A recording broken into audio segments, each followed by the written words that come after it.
Bisa share sedikit nggak ke kita semua, gimana Pak Gatot bisa hire marketing, bisa manage kantor Pak, intinya seperti itu. Itu aja sih Pak Gatot. Ya, selamat pagi teman-teman semua. Jadi kalau ditanya demikian, sebetulnya apa yang kita lakukan ya, kita dari manajemen Prima sih sebetulnya seperti halnya dengan yang sudah dilakukan banyak teman. Hanya saja barangkali seperti sharing ini sendiri bagian dari yang saling melengkapi gitu. Jadi kita kan pernah juga mengundang Pak Rocky ya sebagai bintang tamu di dalam weekly meeting kita misalnya gitu. Kita juga banyak mengundang MB lain untuk hadir. Itu tujuannya sebetulnya kita mencari rumusan gitu, kira-kira hal positif apa yang bisa kita terapkan di kantor kita. Nah, seperti saat sekarang juga saya banyak kontak kiri kanan juga dalam rangka mencari formula bagaimana kita bisa menghadapi COVID-19 ini.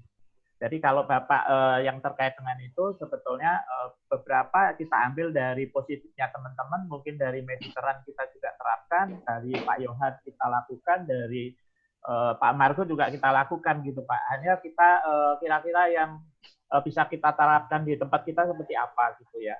Jadi pengalaman kita dan support dari seluruh Indonesia juga paling tidak tadi kalau Pak Daniel bicara hierarki Maslow, jadi itu kan sebetulnya mengenai sumber daya manusia kita harus mengerti betul hal itu gitu ya. Nah, jadi kita berpendapat sebetulnya bagaimana goal setting para marketing itu bisa diakomodir oleh kantor gitu ya. Jadi mungkin yang pertama adalah goal settingnya mengenai target goal bulanan, kemudian tahunan. Nah, kemudian seluruh Indonesia sudah memberikan suatu jenjang profesional yang apa dari marketing associate, associate manager dan sebagainya. Nah, goal setting itu memang pasti harus kita kawal gitu agar para marketing menuju goal setting yang sudah ditetapkan oleh kantor dan seluruh Indonesia. Ya, kemudian nanti kesulitannya itu kan pasti hierarki Maslow itu di tingkat atas gitu. Nah, jadi bagaimana agar marketing yang sudah senior gitu itu bisa mendapatkan suatu pemenuhan apa yang dibutuhkan dia gitu. Nah, jadi andai kata di kita ada Alkat 2 itu salah satu bagian dari itu juga yang mungkin kita juga mengadop dari yang Masteran lakukan gitu. Jadi kurang lebih sih intinya kita mencoba untuk merumuskan yang terbaik dari tim kita dengan berbagai pendapat dan ilmu yang menurut saya bisa kita lakukan gitu Pak. Nah sebelum menutup ini mungkin saya terus terang saya merasa bangga gitu ya berada pada lingkungan para MB yang punya semangat tinggi, punya karakter pejuang gitu ya. Karena menurut saya buat saya marketing itu seperti yang saya sampaikan bahwa mereka adalah pejuang tangguh yang pantang menyerah, yang hanya berhenti apabila takdir Allah sudah mengatakan itu bukan rezeki kita gitu ya. Jadi marketing aja demikian, apalagi kita sebagai member broker gitu ya. Jadi menurut saya senang dengan lingkungan sekarang Century 21 yang penuh semangat, yang tangguh, pantang menyerah, yang menurut saya bagian yang disampaikan Pak Yohan itu. Jadi kalau bisnis kita adalah bisnis sumber daya manusia, ada dua hal.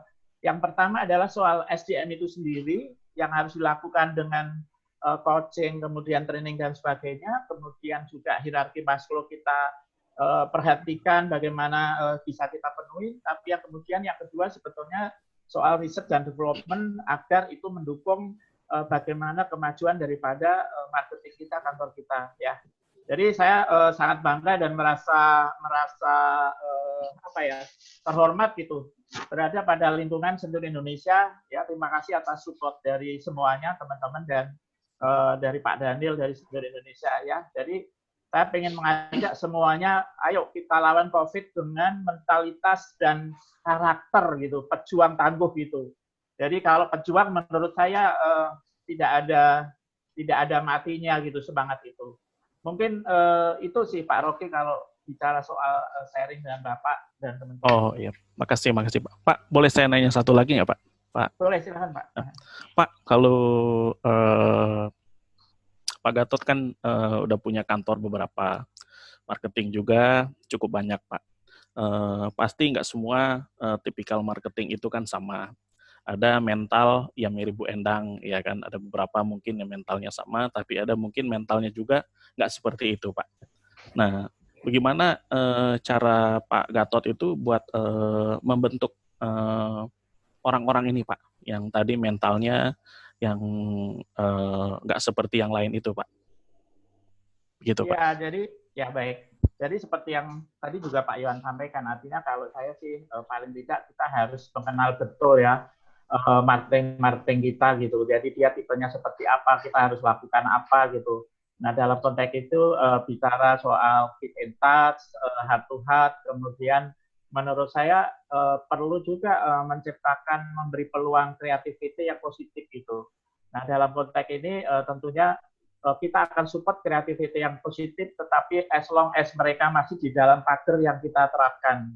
Karena ibarat kereta, kita ini kan harus menjadi lokomotifnya gitu. Jadi kreativitas menurut saya adalah hal yang wajib dan kudu, apalagi masa sekarang gitu Pak, untuk dapat kita kembangkan gitu ya. Tentunya kaitannya adalah kreativitas yang positif gitu ya. Jadi misalnya nih Alkat 2 gitu, kita juga menyampaikan kepada WTNB di Alkat 2 untuk melakukan itu. Tapi dalam konteks ini tentunya ada yang namanya pengertian grup yang harus kita support bersama, kemudian kreativitas dalam konteks pun akhirnya ada kompetisi, tapi kompetisi yang sifatnya positif gitu. Jadi sering gitu kalau kita berada pada suatu tempurung, barangkali kita hanya mengenal hal-hal yang sifatnya dalam tempurung itu. Tapi menurut saya kita harus selalu pada helikopter view seperti yang Pak Henry sampaikan ya. Kalau kita punya helikopter view, menurut saya cara pandang kita akan lebih luas. Kemudian teman-teman daripada marketing juga akan bisa mengalami suatu kenaikan kenaikan kelas yang jauh lebih tinggi dari yang biasanya.